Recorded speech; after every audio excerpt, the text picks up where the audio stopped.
saying camera. Welcome back, everyone. Now still taking a look at the 2023 general election. This time taking closely look at the media coverage of the election. How well did the media fare during the election? Of course, joining us is a journalist, Babatope Okeowo. Good morning, Babatope Okeowo. It's good to see you again. Good morning, my colleagues.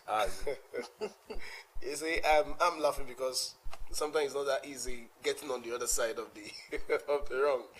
You're used to asking the questions, now you face the questions yourself. No, both ask the question and face the questions together. Okay, so you want me to So really join you in this matter? Yeah, you don't want to be alone on this matter? Yeah, I won't be alone. Let's say I go straight to business then. Taking closely look at media coverage of this election. On the scale of 1 to 10, how well would you rate the Nigerian media in its coverage of this election? In those days, like you used to know, we just had two forms of media. We have the electronic and the print. But now we have online, we have social media. So, and many a times, some people will mistake social media for the actual media. That is why it is very difficult to say this is how the media perform. But when we are talking of trained journalists, The conventional media. they did their job creditably well. Now, there's always a concern when we're talking about media performance and media effectiveness. They will say that media ownership, to a large extent, will always have its effect, influence, that's the right word, on the performance of the media. In this election, did that really play out? Let me tell you that when I said initially that conventional media, because we have regulatory bodies. Very well.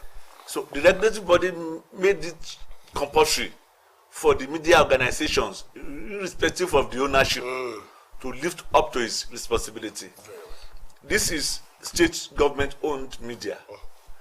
Yet, it was able to do its job because we have National Broadcasting Commission that was on the neck. But the same thing with newspapers. There are contents that can enter into the media, not just anything goes. So, yes, ownership will have a lot of influence in shaping the editorial policy, but it is not like, yes, I'm the owner. It is what I like. There won't be impunity. There is no impunity. Of course, when you're Unlike you have your own social media page, whatever you like, nobody is going to edit you. Nobody is going to question you. You say, yeah, it's my own page. If you don't like, leave the place. But that cannot happen to the official social media page of media organizations. At all. That is why I'm saying that when you are looking at the media, I don't want our viewers to see the performance of the media through the eyes of social media. Personally owned. Where I can afford to post, even when the election was still going on, I can post the result of the Nigerian election, whereas it has not officially declared. No serious, no conventional media organization will ever do that. But we had experiences of some conventional media that were more like partisan during this election, and you will see it from their conduct, from their programs, from their presentation. How will you rate such people? Like I have told you that we have in broadcasting, we have NBC that actually find some stations, no irrespective of who own the media or those organizations, they were fined, and some were yanked off the airspace because of partisanship. But this particular one, if they were fined, it still continued even up until yesterday. That's what I'm saying, that at least you have caution, unlike when there is no caution. In newspaper, Mpan is there, Optiman is there. So there are checks for those people who this organization in charge of adverts, APCON. Now APCON is there to check even the content of your advert. So we have regulatory bodies that are on the neck of conventional media organizations, which is absent in that of non-conventional. I'll take you back a few steps. When Sunday asked you how will you rate the media performance during the election, you rated them high. Now, what's the yardstick for that rating? Yes, one, the communication, all means of communication, I mean pre, during, and post-election were done through the media. And believability is still there. If you post anything on your wall as an individual, if they've not seen it in the national daily or in the conventional media, it is not going to be believed. So even the results that was declared this morning was through the media. So when I said yes, we have to rate them high, it's not that it is El Dorado. No, far from it. I said something earlier in the week that in examination, 100 is the highest. If somebody scores 90, you will clap for him. You will say he performed creditably well. Even if he scores 50, it is still a pass mark. So somebody that scored 98 and somebody that scored 50 they are still in the same class. They are still going to be rated as having performed well. But you cannot compare it with somebody who scored 10 or 30. Let us talk about the coverage of the election. Yes. So instead of the people, because these are times that people are also now aware that there is something, there's a virus called fake information, and so they want to confirm from the conventional media anything they see from the social media. Exactly. Can we really say that the conventional media really served the people through the provision of blow-by-blow account of what transpired? Of course, during the virtually all the media organizations they even have it now, updates, and they did live broadcasts. Even newspapers, they have their social media pages. They use as the INEC was declaring, they are also showing it, scrolling it. So if you saw something in Sunday Kolawole's page, should be Sunday Kolawole. No, I will go to OSRC social media page, and check. If I see it there, yes, I will not believe what is there. I will check my newspaper's page to see if it has reflected. So the media organizations were on their feet, working almost 24 hours to make sure that at least they keep people aware of what is going on. Initially in the morning of Saturday, what was being reeled out in the media was voters turnout, security situation, beavers functioning or malfunctioning, like that. But when it came to around 3 p.m., it got to a point of collation.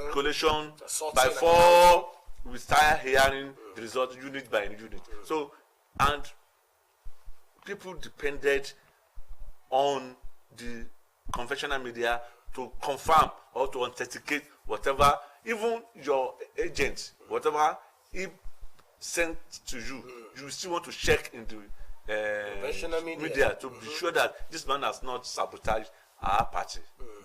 So then, taking a look at the attitude of the Nigerian electorate, to what extent would you say that the media shaped their turnout, especially for this election, vis-a-vis the multiple challenges being faced by the nation? Let me just say that if we are talking about turnouts, the frenzy that precedes the election made people to come out. And I said it earlier in the week, like I said, that there are some people that naturally will not have time to vote. Maybe in one polling unit. I just give an example. Okay. We have media practitioners there who will be on field. We have nurses there. We have policemen there. We have soldiers there. We have other social workers who will not be on the field to line up to vote.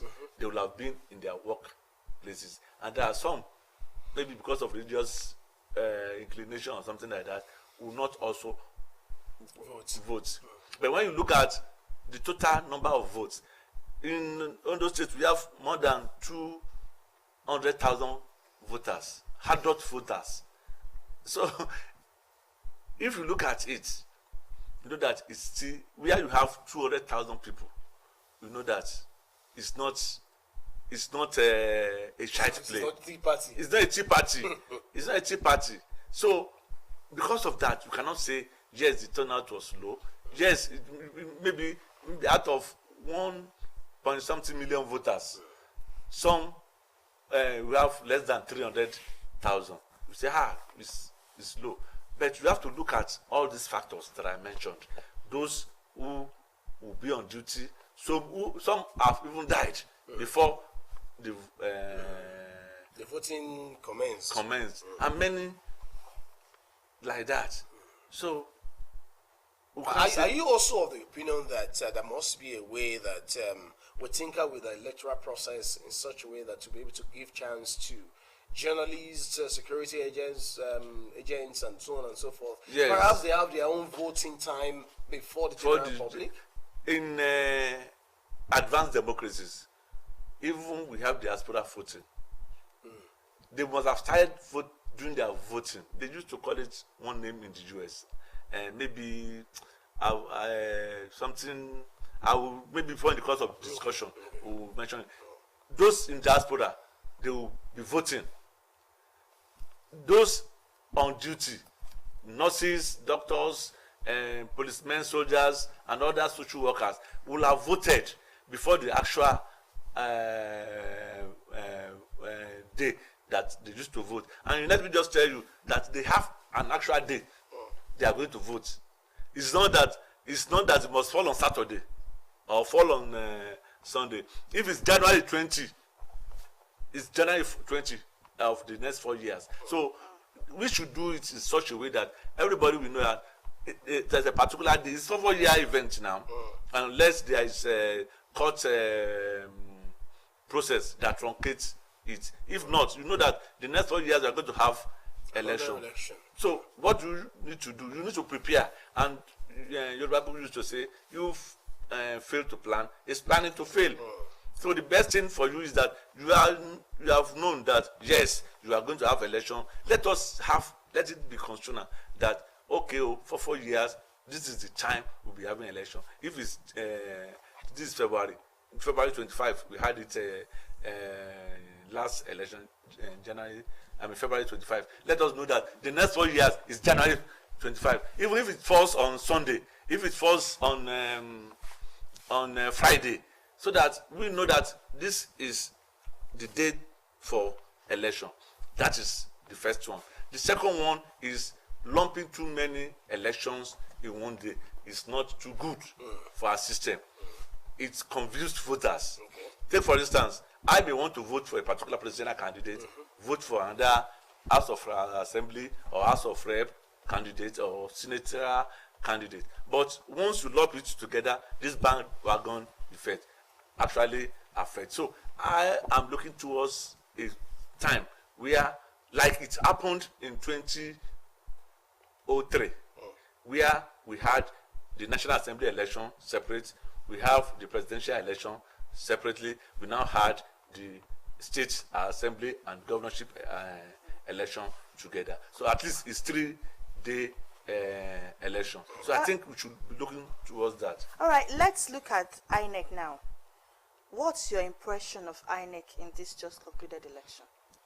To a very large extent, they didn't do badly, with the exception of the failure of no, not failure of beavers, IRF. All right, okay. The failure of to implement their own law. That is just the only aspect. When we look at preparation to the election, it was fantastic. They were updating Nigerians day to day. This is the next step. And if you have done this, this is where you are going to vote. This is the way to vote. They orientated people. They made people to believe that this election will be free and fair. And we covered the election in Ondo State. There was no, maybe with the exception of one or two out of 3,000 and almost 3,500 polling units. Maybe if we have skirmish in one or two places, you can't say, you cannot use that to judge the overall performance of either security agencies or but some individuals were disenfranchised. Now let me give you an instance. You were disenfranchised as well because you didn't. No, I was doing my own election duty, so I'm not talking that's about. What I'm saying. No, it was. I was also disenfranchised. INEC did not disenfranchise me. I disenfranchised myself because I had to do my duty. That's what I'm saying. No, I'm talking about the people that went to the polling units. Now in Akure North, we had reports about 3 or 4 polling units. INEC officials did not get there, even as at 11 a.m. they were not there. Now, at some point when they eventually got there, they started late. Then some people, because of the decongestion that INEC took the process first to be able to decongest some polling units. Now, some people did not know their polling units. I don't know if you were among those that got the information over text messages on their phone. Some people did not. So that day they were calling in. I don't know where to vote. I went to my polling unit and my name is not there. So someone that was supposed to be at Igoba found her name at Osi.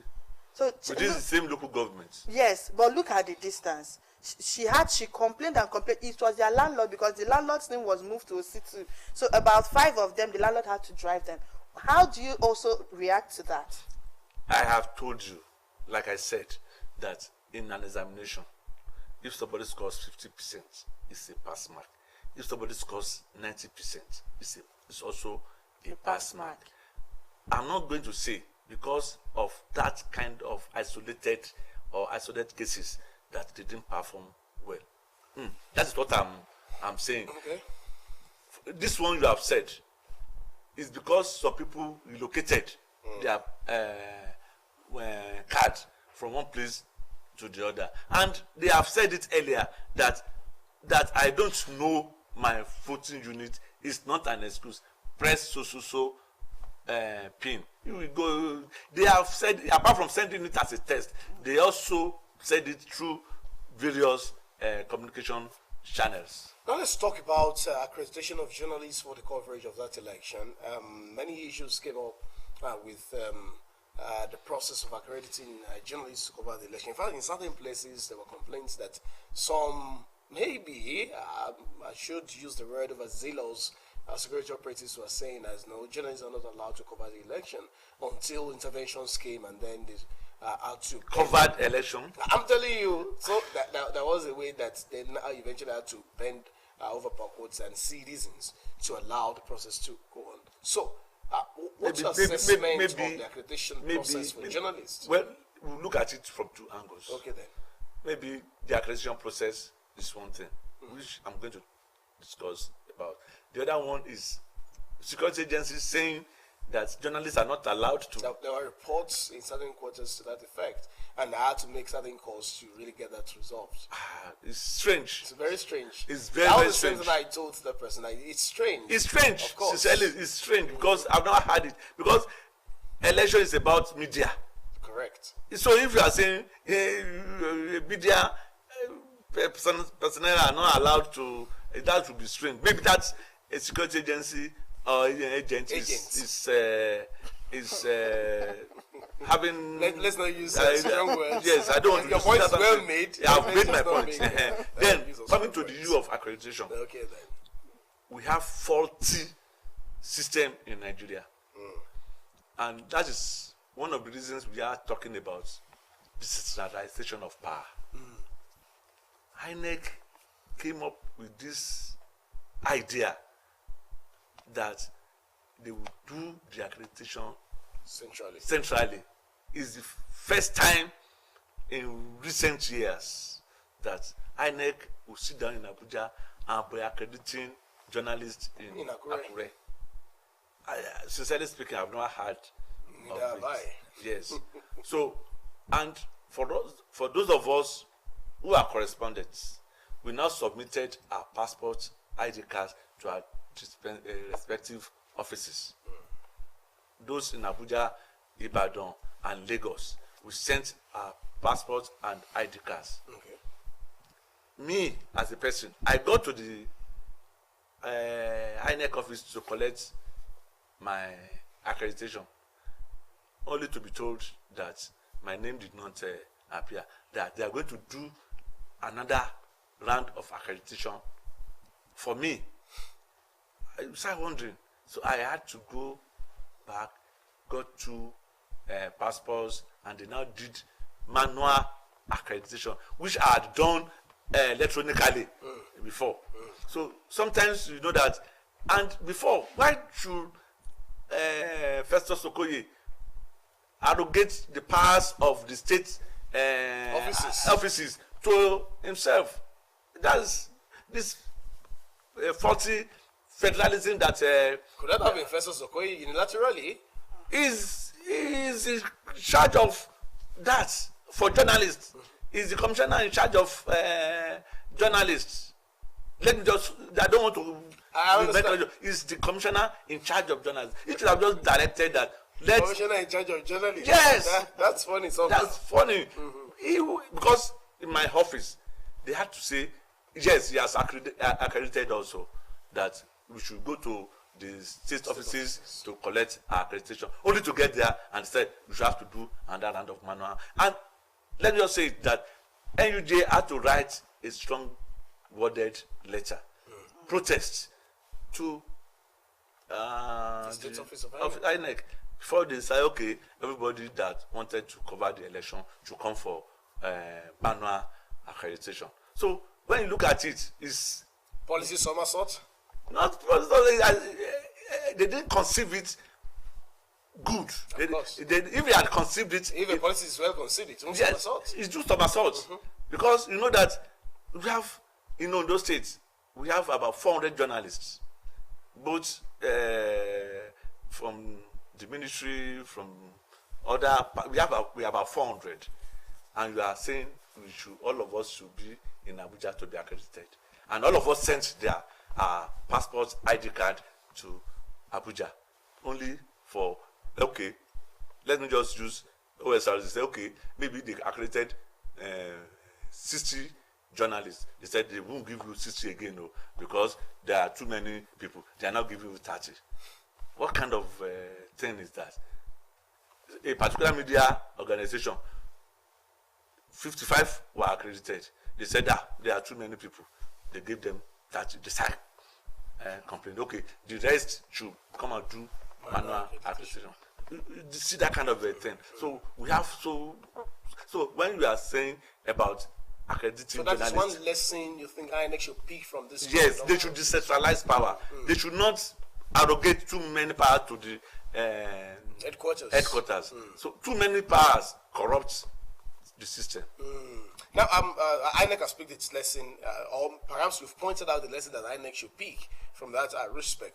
What should be the lesson that security agencies should pick in this respect, especially from your experience on the field, vis-a-vis the issue of vote buying? There were many reports that, yes, the issue of cashless policy toned down the issue of vote buying, but there were also some circumventory means of doing the evil, as it were, in the electoral process. If we have less contacts, man to man, it will make it easier to eradicate or to reduce the issue of vote buying.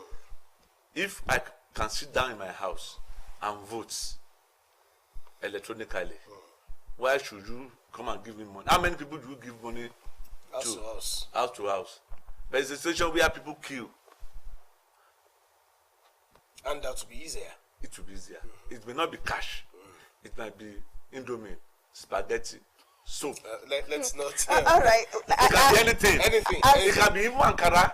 It It might can not be be, anything. it might not be cash, but kind. Kind, yes. Are you That's getting what this? one of So, the electoral yes, monitor we did must say. do it in such a way that man-to-man contact during election will be reduced. But So, with what? okay, Sorry, just sorry. last shot from you. We what we experienced in this election. You still talked about the IRF, but most people are talking about the beavers. Now, if you want us to be able to vote from our houses and maybe to also encourage diaspora voting, if possible, do you think we can be able to achieve it with what we experienced during this election? That's why I'm saying that there is room for improvement in everything we are doing. Let me just tell you, in 2003, it's the number of talks you have will determine your electoral victory. Same in 2007. Even some in 2007, you can even sit down, you can announce results anywhere. Election that was conducted in Akure can be announced in Ibadan or elsewhere, as long as it is the electoral officer that did it. But in 2011, we started with the introduction of Kadrida. To 2015, we started the use of Kadrida, and with that, people were able to. A city government was removed because of the system. Now we have also improved on it with this bimodal voters system, then with IRF, which was used in Ekiti and Osun. You know that in those two states before this election, we didn't hear a situation of ballot snatching or violence. None. Are you getting it now? Because you know that it was obvious to everybody that this is the way it was going. The only thing that was left is the issue of buying and selling of votes. No, I'm just saying that with improvement in the electoral system, things will continue to get better. Lessons that were learned there will now shape the next electoral act that will be passed by the incoming National Assembly. Oh, hopefully. I will keep the hope alive that things will get better. It will get better as we progress. Yes, so I thank you very much, Babatope Okeowo, for coming on the program to share your thoughts with us. Of course, experience, they say, counts very much when it comes to issues like this. Thank you so much for coming. We'll take a break now. When we return, we'll be taking a look at some other issues also having to do with them. They just concluded presidential election. Of course, perhaps there will be lessons to also pick there from as we go into another round of election come March 11. Please stay with us, everyone. We'll be right back.